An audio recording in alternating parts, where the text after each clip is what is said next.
There must be one. Restoring sanity to the insane seems to be a very serious crime under Section 292.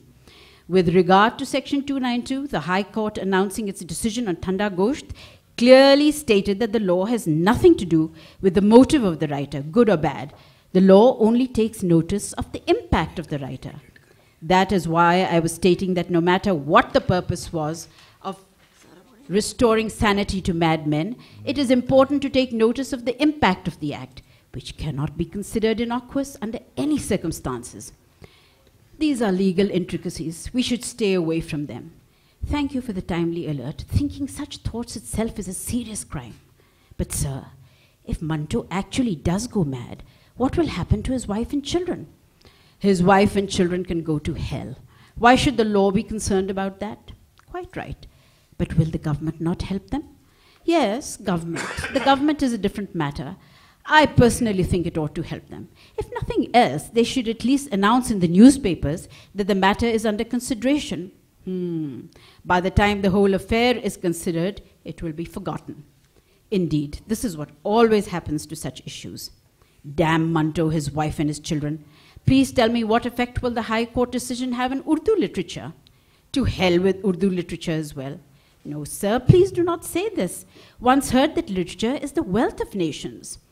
Maybe, but we only consider cash lying in our banks as wealth. Indeed, what you say is absolutely correct. So Momin, Mir, Asan, Shauk, Sadi, Hafiz, and others of the same ilk will also be taken care of under Section 292. It must be so, or else there is no point to it. All those who consider themselves writers and poets should come to their senses and adopt some decent profession. They should all become leaders, but only of the Muslim League. Ladies and gentlemen, I must tell you a short story. Agha Sahib and I go back many, many years. Agha Sahib was there the other day and he brought a book and said, you have to read this story. We sat and talked about it. I made a big photocopy of it. I find the story has been read by that lady. But what is so wonderful is that I have come after many days, I've come to a meeting where people have not made any spelling mistakes while speaking. Normally when English is spoken, it is slaughtered. And as Khalid Hassan used to say about our Sheikh Saab, kya naam hai inka, pindi wala jo wig lagate hain? Rashid Sheikhs, that he speaks incorrect English so confidently. But today, it's been a treat listening to all of you. So I'm sorry we'll not be able to, I don't want to inflict that story again on you. But now that I'm here, I must tell you 3 short stories. Is that okay, ji? Which is nothing. Sometimes the inanity of my countrymen horrifies me. And when Pakistan comes into play, Islam has to come into play. So I'm going to tell you 2 stories which I heard. The year Bapaijan was 1968. The Agartala conspiracy trial had started. Mujibur Rahman's 6 points had come in. The question was whether Pakistan is going to survive or it's not going to survive. And in the Senate Hall, there was a symposium held and a former Vice Chancellor with a huge beard, badi khubsurat, yani radiating wisdom, उन्होंने ये तकरीर की जो मैं आज आपको सुनाना चाहता हूँ। then फिर आपकी बारी। लोग कहते हैं कि पाकिस्तान के टुकड़े हो जाएंगे। लोग कहते हैं कि पाकिस्तान के टुकड़े कैसे हो सकते हैं जब खुद कुरान हकीम में पाकिस्तान का जिक्र है। अब हम हक्के बक्के हम देख रहे हैं। जैसे टुकड़े जब खुद कुरान हकीम में पाकिस्तान का जिक्र है, रब्बुल मशरिकैने व रब्बुल मगरिबैने, मशरकी पाकिस्तान और मगरबी पाकिस्तान। खुदा की कसम मैंने अल्लाह अकबर का नारा लगा, मैंने कहा ये मुल्क नहीं टूट सकता। ये मुल्क जुड़ा। दूसरी कहानी आपको एक सुनाता about Pakistan.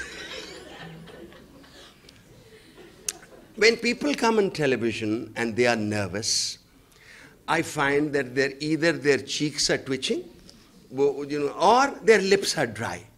And like lizards, they throw. Isko dry lips ko bhajan Punjabi ch kehte pipni jam jani hothan te. Now, a particular gentleman who in a particular era had thrashed the daylights out of us. आप छोटी होंगे कहीं और टिकटिकी लगा के लित्र मार दे और mic लगा जाता मुंह ताता के वो और उसमें एक मुझे याद है one man was given 14 and he gave the victory sign. As people charged with corruption of 76 crores come into the accountability court with a victory sign. देखा है आपने इस बारे में?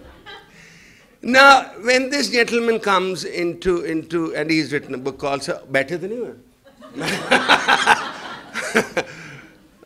The last story, just to ease up. Manto serious aadmi bada. So I saw him, and he kept glancing at a rolled up paper. So when people come on television and they glance at papers, I'm clear ye takreer rat ke aaya. Aur wo takreer unhone theek kar di. So when there was a little displacement in the electricity, I just leaned over. तो उस पे लिखा हुआ था पाकिस्तान का मुस्तकबिल. ओहो मैंगा बहुत तकरीर चाड़ना है. So in my typical hypocritical style, when the lights came back, I said, Sir, Pakistan का मुस्तकबिल क्या? तो एक पंजाबी फिल्मों में एक सावन एक्टर होता था, पता नहीं आपको याद किसी ने देखे, वो ऐं करके पापी अगर उसके बाजू पकड़ ले तो वो गूंगा हो जाता था. तो सावन की तरह उसने बाजू ला के सिद्धा आ गया. कहता है मेरा ईमान है जब तक दुनिया कायम है पाकिस्तान कायम रहेगा. I am looting it. मैं क्या एरल डाइट नाल जुड़े है. तो आपका ईमान किधर था जब बांग्लादेश बन गया? उनको ये रिटॉर्ट का ख्याल नहीं था. सो पाकिस्तान का मुस्तकबिल क्या है? हमारा ईमान है कि जब तक दुनिया कायम है ये कायम रहेगी. In the 1980s, when my generation was growing up and lived under a stifling right-wing martial rule, reading literature gave us solace and progressive literature gave us hope. But there was one man, SADAT HASSAN MANTO, who invariably made me shiver. He shocked me and caused me sleepless nights. He would take a socialist student like me beyond the compulsions of crass politics and outward social change. There was no one else in Urdu fiction whose work was as nuanced as his and as brave in dealing with the taboos of sexuality that we would pick it up in our teenage for erotica. But the more I read, the more I understood that this boldness was laced with subtle emotion and deep sorrow. One would feel numb and frostbitten, virtually numb after reading Kholdo and frostbitten after reading Thanda Gosht.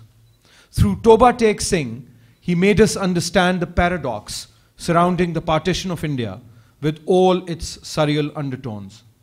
SAADAT HASSAN MANTO fills us up with a deep compassion for humanity in a unique way. In describing his protagonists and their deeds, he employs an ambivalent treatment of good and evil in human psyche. He neither moralizes nor proselytizes. He neither invokes rancor nor revenge.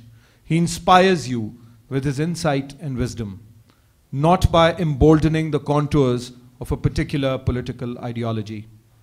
The oppressors and subjugators are never at peace with themselves, and the humaneness in a cruel man may pinch him hard from deep inside at a time when he would least expect. Likewise, a normal human being without power or pelf has an equal possibility of becoming a beast if circumstances change. Mao Zedong once said that it is suffering alone that transcends the class of a person. SAADAT HASSAN MANTO was the chronicler of suffering, not just going beyond associating people with their economic prowess, social class, caste, color, or faith, but also by detaching them from their motivated actions. The worst suffering in Manto's life, for him personally and for the people around him collectively, was the partition of the subcontinent in 1947. He kept his critical distance. But Manto's pen did not hiss but screamed on paper, and his fingers did not press but pounded on the keys of his Urdu typewriter when he dissected religious extremism and communal violence. I'm just going to read one excerpt. After partition, he came to settle in Lahore, and I'm not going to read the same excerpt that Qureshi Sahab has read. It is from the third letter to Uncle Sam. There are other excerpts in the paper, but I ignore them for the time being. This is from the third letter, Lakshmi Mansion, Lahore, and I begin, quote, "You have done many good deeds yourself and continue to do them. You decimated Hiroshima, you turned Nagasaki into smoke and dust, and you caused several thousand children to be born in Japan, each to his own. All I want you to do is to dispatch me some dry cleaners. It is like this. Out here, many mullah types after urinating pick up a stone and with one hand inside their untied shalwar, use the stone to absorb the afterdrops of urine as they resume their walk. This they do in full public view. All I want is that the moment such a person appears, I should be able to pull out that atom bomb you will send me and lob it at the mullah so that he turns into smoke along with the stone he was holding."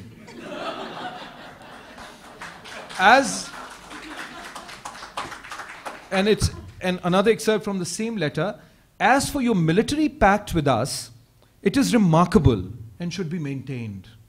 You should sign something similar with India." It was prophetic. It was actually, this is happening now.